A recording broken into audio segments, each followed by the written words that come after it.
This is Where We Live from Connecticut Public Radio. I'm Catherine Shen.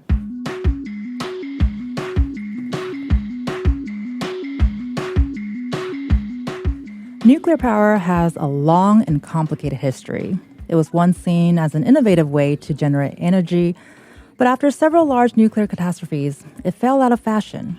But today, it's growing in popularity again as the world looks for carbon-neutral ways to generate energy and electricity. Right now, Connecticut gets nearly half of its electrical power from Dominion Energy's Millstone Nuclear Power Station in Waterford, the largest in all of New England. In January, Governor Ned Lamont opened the door to further expanding nuclear power in Connecticut in his annual State of the State address. So, is nuclear power the future of clean energy in Connecticut? Today, we'll explore the ins and outs of this controversial source of power and learn what it looks like in our state. And joining us now is John Moritz. He covers energy and environment for Connecticut Mirror. Thank you so much, John, for being with us today. Thank you for having me.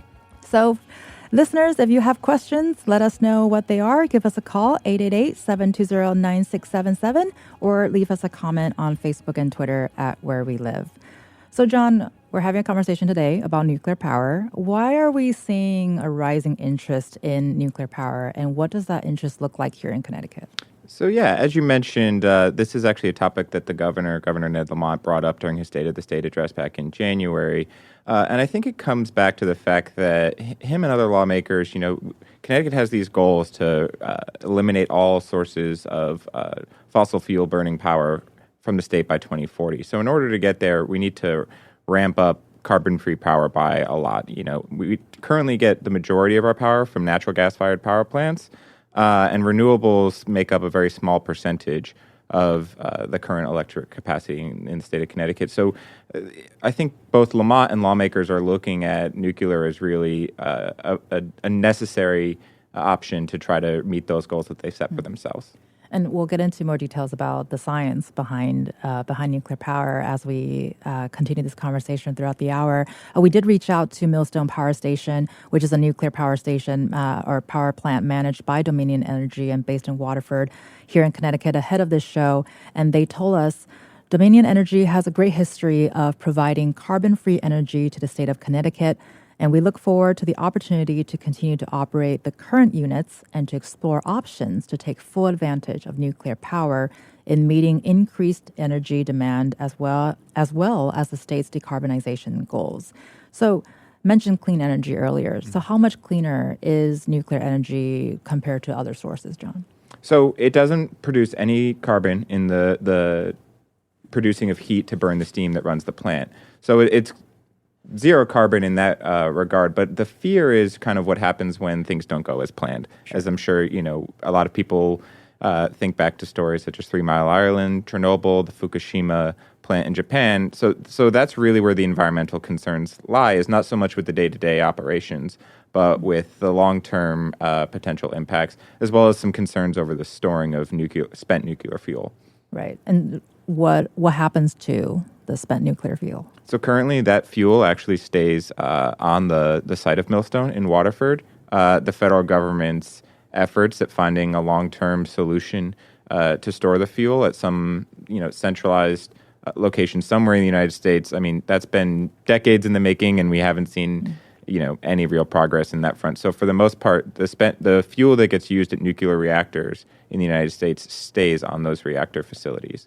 Well, and as these conversations continue, and I imagine as more information is exposed, more education awareness, outreach, and more people are talking about it, thinking about it. And as you mentioned earlier, that one of the biggest proponents of nuclear power is Governor Lamont. What have we heard from him and perhaps other legislators on this issue? Yeah, so we've seen growing bipartisan support, I would say, for the idea of using nuclear power. As you mentioned, it already makes up a large percentage of the power that we generate and use in Connecticut. So I think there's two ways of looking at it. One is ensuring the continued operation of Millstone, because if that plant were to go offline, you would have to find some other sources to make up that. And when Lamont signed an agreement in 2019 to ensure that the plant kept running for another decade, he mentioned that without that agreement, and if the plant had gone offline, his estimate was that carbon emissions in Connecticut would have gone up by 25% just by having to burn additional natural gas at the other generating stations to make up for that load.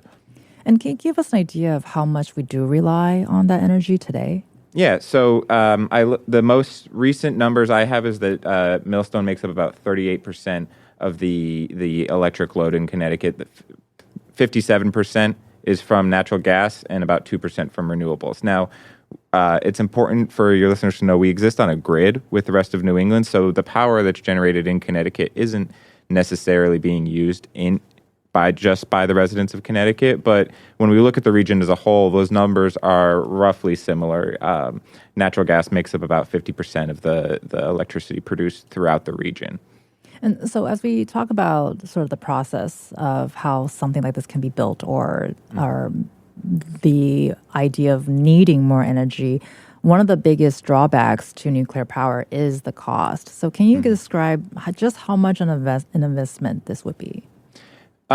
So the investment that has mostly been talked about in Connecticut deals with a technology known as small modular reactors, which is, you kind of think of a traditional nuclear reactor is about 1,000 megawatts, which is roughly enough to power about 1 million homes. A small modular reactor is about a third the size. Now, we haven't actually seen any of these in the United States. It's a proposed technology that's under development. But the idea basically is that you would build these at an offsite location that's specialized on kind of, if we think of replaceable parts, and then they could be shipped out anywhere in the country. And in the scale of producing that, you would cut down on a lot on the cost. So that's really kind of what I think lawmakers in Lamont are looking for here in Connecticut.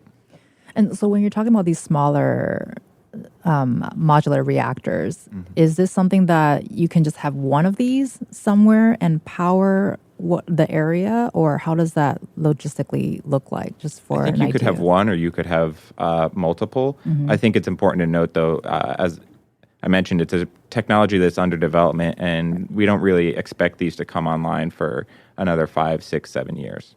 And has there been pushback against this? Who are we hearing from who are not really into this idea? Yeah, so a lot of the people who have been opposing nuclear power for decades remain opposed, and their concerns remain what they have been. And these are groups like the League of Conservation Voters, the Sierra Club, who say that, as you mentioned, it's a very expensive source of power to both build and ensure continued operations of, and as well as the potential environmental drawbacks in the form of spent nuclear fuel, radiation, and some of the problems that can happen if things go awry. And there is an urgent need, talking about today and the practicality aspect of it, there is a need to figure out a way to generate more energy and electricity. So can you give us an idea of how is it that we are running out of electricity? Why is it happening now?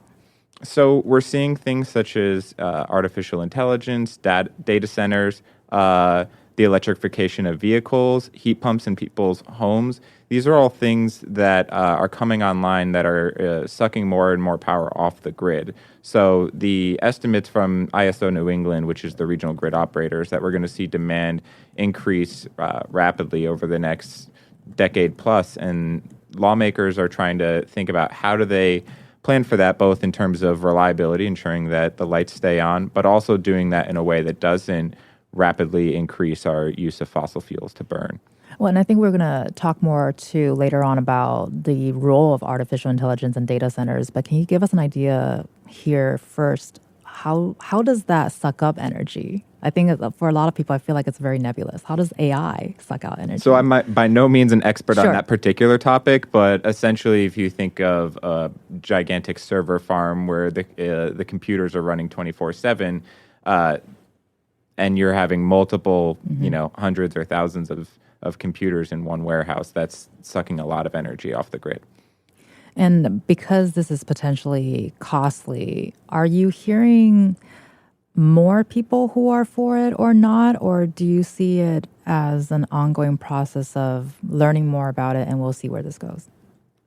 I will say that we have seen bipartisan, we've seen supporters emerge on both sides. You mentioned, obviously, Governor Ned Lamont, Republicans in Connecticut have long been generally more open to the idea of using nuclear power. But again, we see the same. A lot of the opponents remain just as vocal in their opposition as they have been for decades. And what have we heard from the Trump administration on this? So the Trump administration and his Secretary of Energy have also promoted spoken about the idea of using nuclear power to meet some of these growing demands. Lamont, soon after his address, went down to Washington. He spoke with the Secretary of Energy, Chris Wright, about this. He said they saw eye to eye on some of these issues, and he saw it as an area where him and the state could work together with the Trump administration. And so if it does come to pass and we're looking into investing, and we've been talking about how expensive the cost could be, so when it comes to that, who's getting the bill for building it? Yeah, so I think the devil is in the details. We would see that worked out in the future. I did speak to Dominion earlier in my reporting, and they mentioned that they're currently looking to roll out these small modular reactor technologies when they become available in states that have fully regulated electric markets, which long story short, Connecticut does not. Connecticut has a deregulated electricity market, so it does not appear that those markets would be at the forefront of where they're looking to roll out this technology. You'll be listening to John Moritz, who covers energy and environment for Connecticut Mirror, and he'll be staying with us. So ever wonder why we're running out of electricity? The answer may surprise you, and we will continue our conversation on nuclear power after the break. Let us know if you want to see more nuclear power in our state and beyond. Join the conversation, 888-720-9677. That's 888-720-9677, or find us on Facebook and Twitter at Where We Live.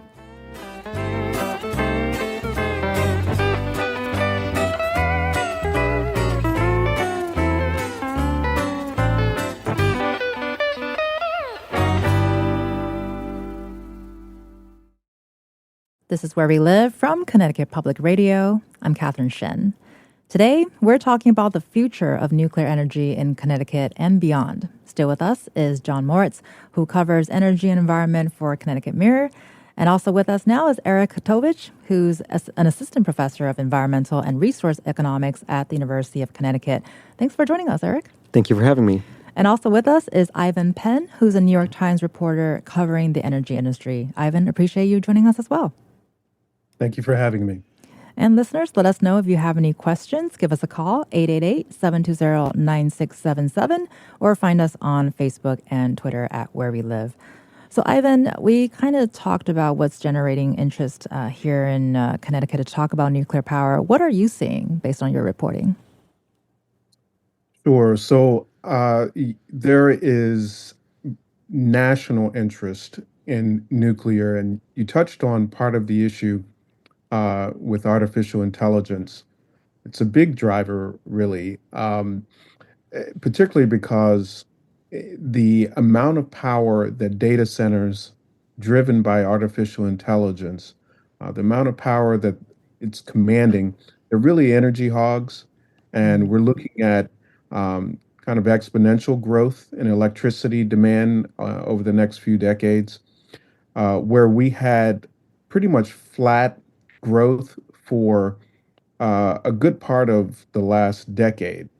Now we've got this major driver, and the question is, how do we meet that demand at a time when the grid has been under enormous stress due to climate change events?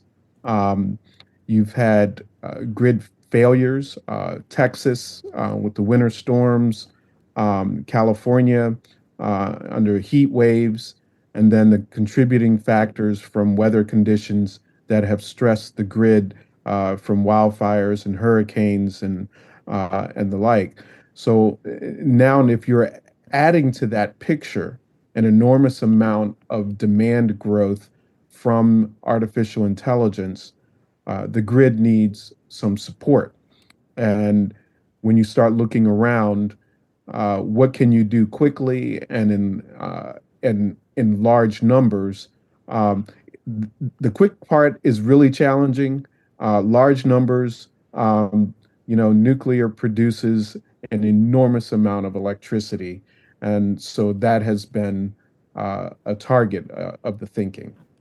And I think when we're talking about artificial intelligence, we may typically think about the more traditional tech companies like Google, Amazon, Meta, Microsoft. Are there other areas that we should be more familiar with who does use this kind of energy and power? Well, of course, at the heart of it is Amazon, Google, Microsoft, Meta, but you should add in there XAI, Elon Musk's operation. Um, you're seeing an enormous amount of growth and demand, particularly from those companies. Virginia, you mentioned Dominion Energy. You know, they're based in Virginia, and so is Data Center Alley, with the location of the largest concentration of data centers is in Virginia. And that now has been saturated, and we're seeing other places being targeted for the data center growth throughout the entire country. Um, and so everybody is looking at how do we solve this challenge. And have you heard from the tech giants like Elon Musk and Mark Zuckerberg and others regarding nuclear? What are their stance or thoughts about that? Well, so you see the emergence of new roles by the tech companies in this regard. So we saw 3 Mile Island um, became a focus where Microsoft entered an agreement to reactivate that facility. Um, they entered a purchase power agreement, um, and that sort of signaled just how much the tech industry became interested. But they're also investing in uh, technologies to develop the small modular reactors. Um, as John had mentioned, we don't have one. We don't have one in action anywhere in the world. Although the development is moving quickly because of the interest in the technology. Um, and now being driven by the big tech companies. So I want to get into a little bit more details about other energies that we are using. But Eric, I want to bring you in here first because we've been talking a lot about nuclear power, but how does it work? What's the science behind that? Yeah, so at its core, nuclear does what every other type of electricity generation does, which is create heat to turn a turbine. And it differs from other sources in that it's taking advantage of a nuclear reaction and splitting atoms, which releases a huge amount of energy as heat. And this heat is used to boil water, generate steam, and turn a turbine. So it can sound like something that's very exotic, but really it's harnessing that same action that turning a wind turbine or using burning coal to generate heat in the same way. An important thing to understand, I think, about nuclear is that, like all electricity generation sources, there are some pros and cons. And so, nuclear has been associated with a few high-profile accidents that really shape the way people think about it. But statistically, nuclear power, especially in its modern form, and modern nuclear reactors are remarkably safe. And statistically, nuclear power has been associated throughout its history with 1,000 times fewer deaths than coal power, for example, and 90 times fewer deaths per unit of electricity generated with gas power. And this is mostly because of it avoids the really devastating effects of air pollution that come from burning fossil fuels. So nuclear is remarkably safe. So that's often a major concern for people, but I think looking historically and looking statistically, that's really not, I think, the major downside with nuclear. Another thing with nuclear is it uses relatively little amount of land. So if we think about renewable options like wind and solar, both of those are quite extensive and use large amounts of land and require extensive power grid to connect all of those dispersed generation sources, whereas nuclear has the advantage of being really concentrated in small areas and generating massive amounts of consistent power flow into the grid. And again, so all alternatives like wind and solar are intermittent in the sense that they only produce electricity when the sun shines or the wind is blowing. And that can be difficult to manage, especially as you start to ramp up those contributions of renewables to the grid. In contrast, nuclear is just this consistent, dependable, large base load for the grid that's very easy to manage. So those are, I think, nuclear has a lot of advantages, both, as we've mentioned before, the scale at which it can produce electricity can help meet growing demands. And it's also a remarkably safe electricity production option. Well, and Ivan, Eric just mentioned a couple of ways that we use, or the resources that we use for energy, including coal and fossil fuels. Can you give us an idea of what that looks like for us today? Sure. So, I mean, nationally speaking, so nuclear is about 20% of our electricity generation. Natural gas is about 38%. Coal is down about 17%. And then the balance of that from renewable sources that include solar, wind, hydroelectric power, geothermal energy, and a few other biomass. They make up the rest of that. And Eric, we've been talking about too, I think everyone has mentioned that nuclear energy is often considered to be more sustainable, climate friendly. We've mentioned that it's carbon free, but it sounds like that might be read differently from different people depending on who you're talking with. So can you give us a better idea of what does it mean when we say it's sustainable? I mean, for example, you mentioned just now that uses less land. Sure. So there's a variety of dimensions of sustainability, right?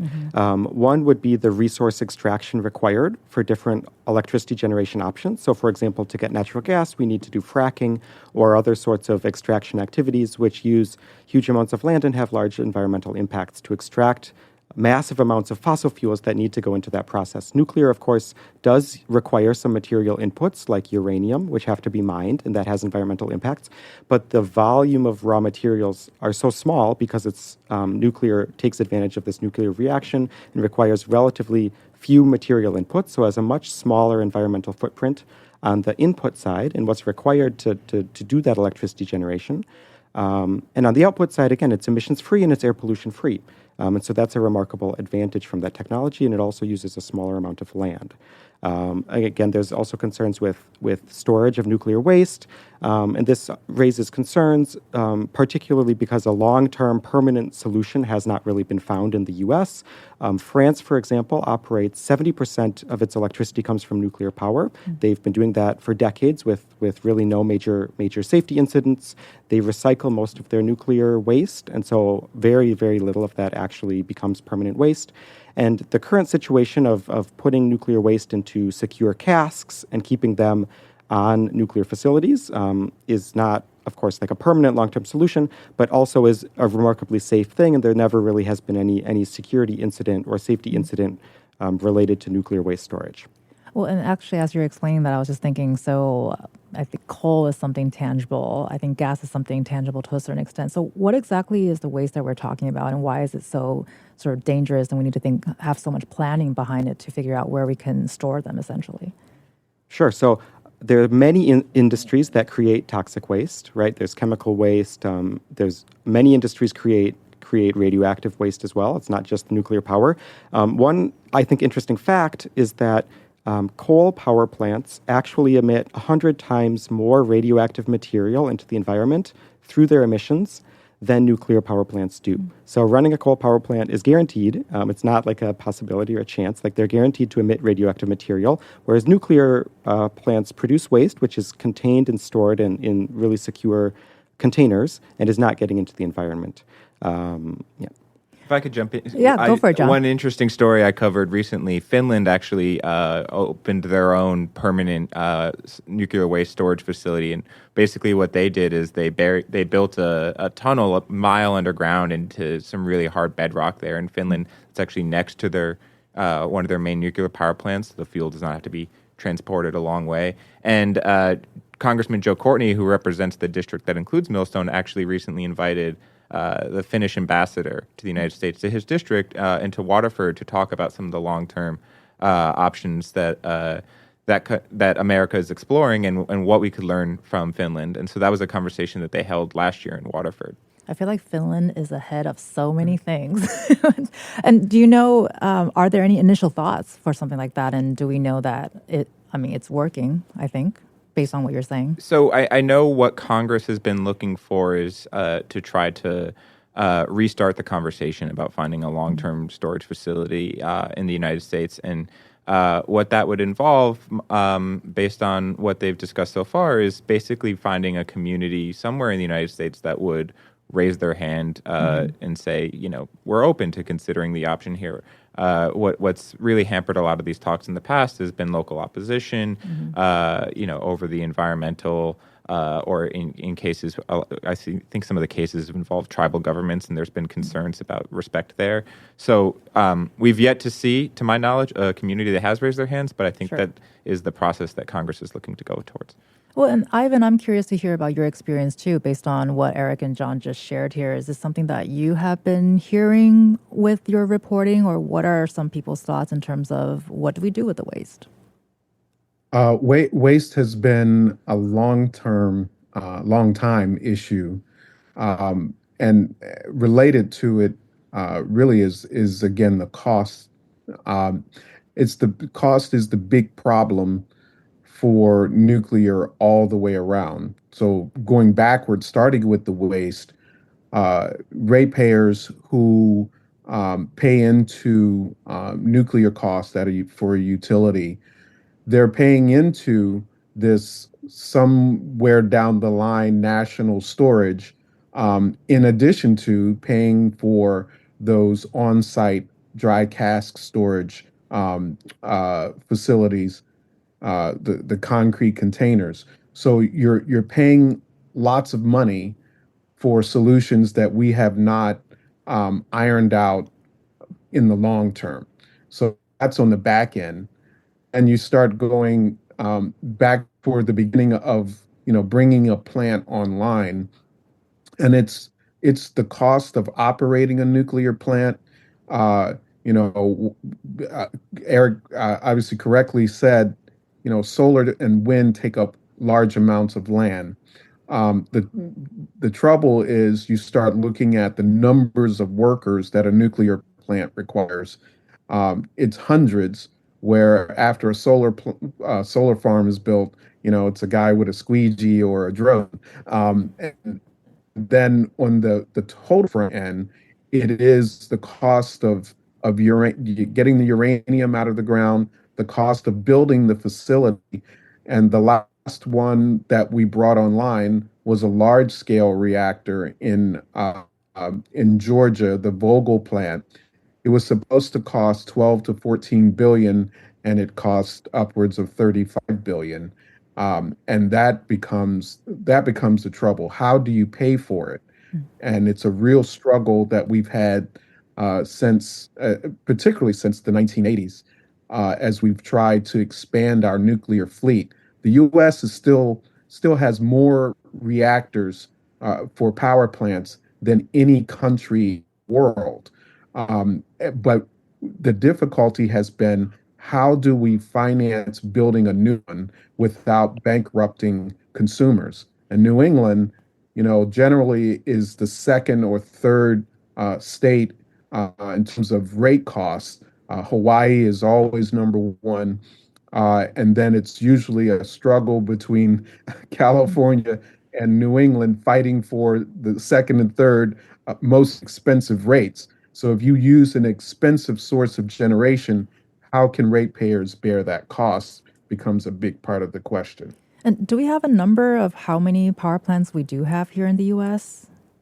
Well, nuclear reactors, we have about 92 right now. We've had more than 100. We have shut down some because of uh, failures related to, they're all aging. So Mm-hmm. we've had to replace steam generators. And in some cases, the replacement project damaged the reactor facilities, and they had to shut them down. In other cases, it was uneconomic, and so they couldn't afford to keep running them, and so they shut them down in that regard as well. But we have an aging fleet, and so there are upgrades that are needed, and then the question is, can we build new ones? Um, how do we manage all of that? Just quickly note, one of those plants actually, one of the decommissioned plants was in Connecticut. The Connecticut Yankee plant in Haddam Neck closed down in the 1990s. They cleared out the plant, allowed the land to return to fields and forests, but the plant is not there, but the spent nuclear fuel from that plant is actually still on site. Well, then, Eric, what are your thoughts about, everything that Ivan just sort of built for us here, especially you've mentioned aging infrastructure earlier too, and John just mentioned we still have materials here that not stored away, I guess, is what you were describing. What are your thoughts about that? What's the next thing? Sure. So I think Ivan, raised what for me is the central point of consideration about nuclear. So like I've mentioned, I think the safety record is actually remarkably strong and positive. The environmental impacts are really minimal, especially when considering alternative sources, if you're going to do something besides nuclear. But Ivan, I think, pointed to what is the central challenge, which is the cost. So to put a few numbers on it, there's something called the levelized cost of electricity, which is basically accounting for what is the lifetime costs of a power source relative to the electricity it produces. And looking at those costs, currently, nuclear comes in around 4 times more expensive than the current cheapest options, which are onshore wind and utility-scale solar. And of course, those onshore wind and solar are not perfect because they're intermittent, but even if you add in battery storage, wind and solar plus batteries are currently still only half the cost of nuclear power. And every single year, wind and solar are getting progressively cheaper and cheaper as technology advances, whereas nuclear is not getting cheaper over time. Some of those challenges with nuclear are that we kind of design and build each plant in a bespoke way with its own long-term permitting challenges and planning process and design. And nuclear is notorious for these large-scale cost overruns with each project. And so there's not really, maybe the small modular reactors are a different way of doing this technology that could bring costs down. But again, that's a technology looking ahead a decade, right? Wind and solar are things that we have currently, which are currently commercially viable and attractive options for bringing down costs. And so I think that's this challenge. Nuclear provides this option for really large scale, dependable power output, emissions free. That's super attractive. But has this cost challenge associated with it. Well, just a quick reminder for listeners that you can give us a call if you have any questions about nuclear. It's 888-720-9677 or drop a comment on Facebook and Twitter at Where We Live. I'm going to take a quick call from James, who's calling from Hamden, and I think he has a question about radiation. James, you're on the air. Yeah, my question is, I understand that there's an inverse relation between the power that leaks out and the length of time. And the longer the term, like 10,000 years and all that, the length of that time is very low radiation. And the high radiation is very brief and short. So that's my question there. I also was in Iceland and toured their facility for generating all their power using a geothermal. But I never hear geothermal mentioned. So I'd like to know about that too. Well, thank you so much, James, for calling us with your question. And Eric, I see you're nodding. So sort of indirect ratio and how long it lasts. So, yeah, James, thank you for your call. So like what you're mentioning, I think, is the idea about like a half-life of radiation. So typically, radioactivity is something that declines rapidly at first and then slowly over time.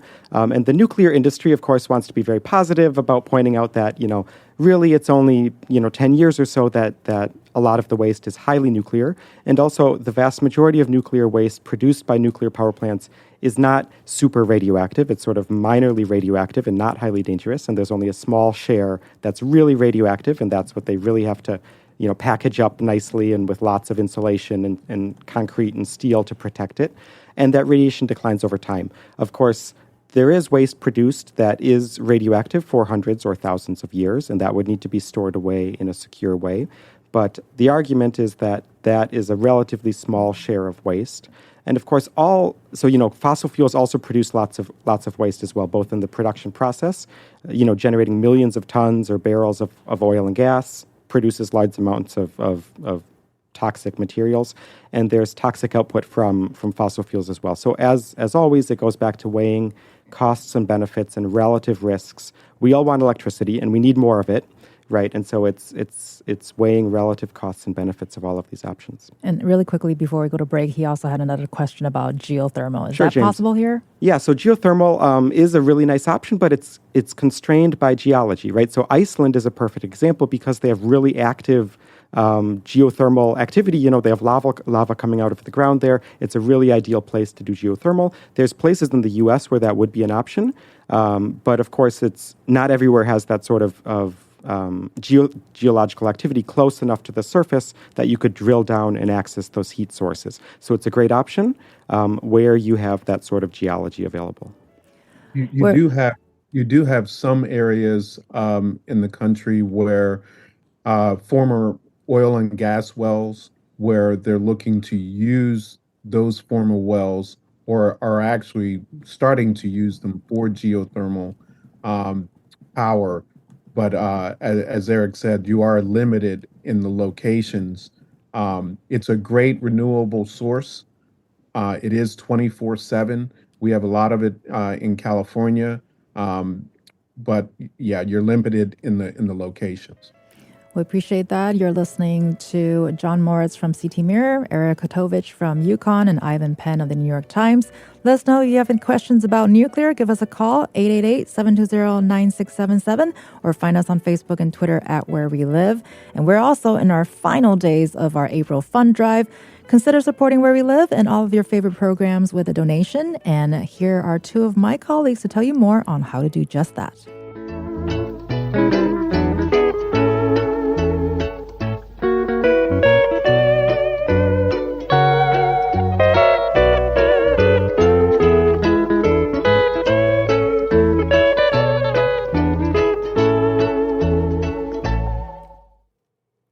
This is Where We Live from Connecticut Public Radio. I'm Catherine Shen.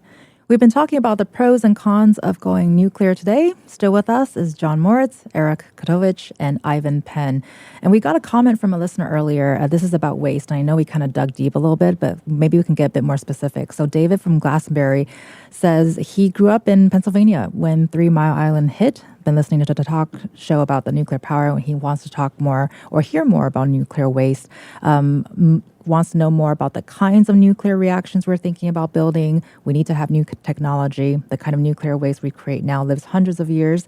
Nuclear power is a polluting energy source still, and we're talking about things that could be poisoning the earth for many, many years.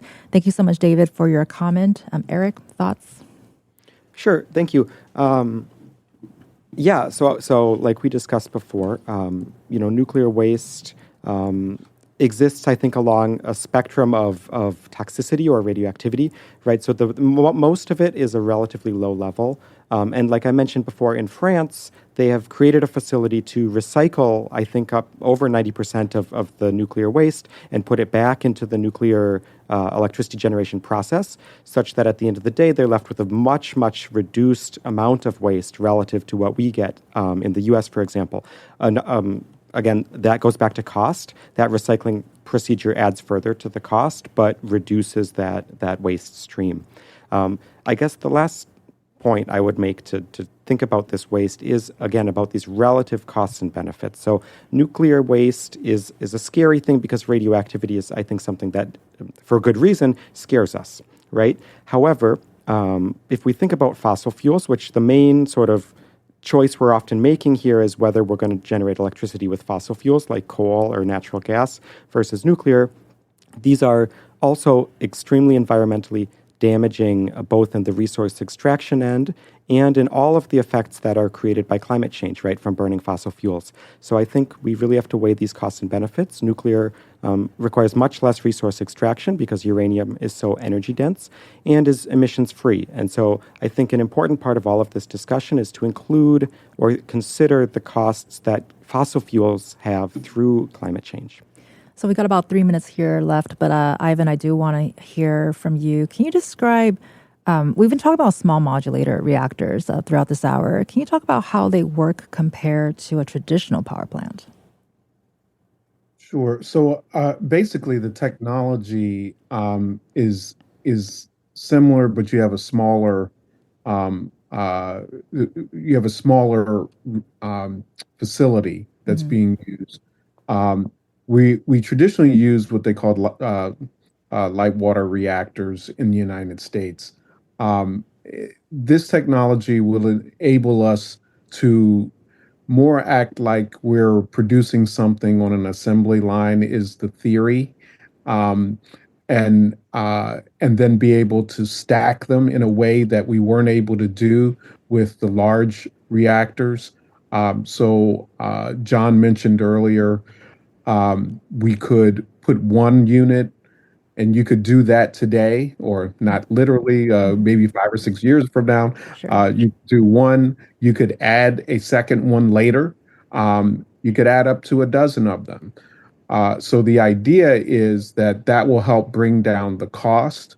It will speed up the production because the modular piece is that it's kind of a cookie cutter system of doing things, where many of the reactors were very different. Those first 100 that we built or so that we built in the United States were different technologies. But we've tried this before. This is kind of the third go round. In the 80s, we tried to restart nuclear production, and the cost got us, and in part because of the protests resulting from 3 Mile Island and then later from Chernobyl. We came up with another process that was supposed to produce the nuclear renaissance in the early 2000s, and we put a lot of that advanced cost on ratepayers. But those were supposed to be, systematic. So now the third time is supposed to be the charm, and we'll see if that happens. Well, thank you so much for that. We appreciate all of our guests today. You are listening to John Moritz, who covers energy and environment for Connecticut Mirror. Thank you, John, for being here. Thanks for having me. Also, Eric Kotovich, who's the Assistant Professor of Environmental and Resource Economics at UConn. Appreciate your time as well, Eric. Of course. Thank you so much for the invitation. And also Ivan, who is with the New York Times covering the industry. Appreciate you, Ivan. Thank you. It's good to be with you. I'm Catherine Shen. Today's show is produced by Tess Terrible. Our technical producer is Dylan Reyes. Download Where We Live anytime on your favorite podcast app. Thank you so much for listening. And as you all know, Connecticut Public is having its April Pledge Drive. Consider supporting Where We Live and all of your favorite programming with a donation. You can visit ctpublic.org/donate. And here are two of my wonderful colleagues again to tell you how to do all of that.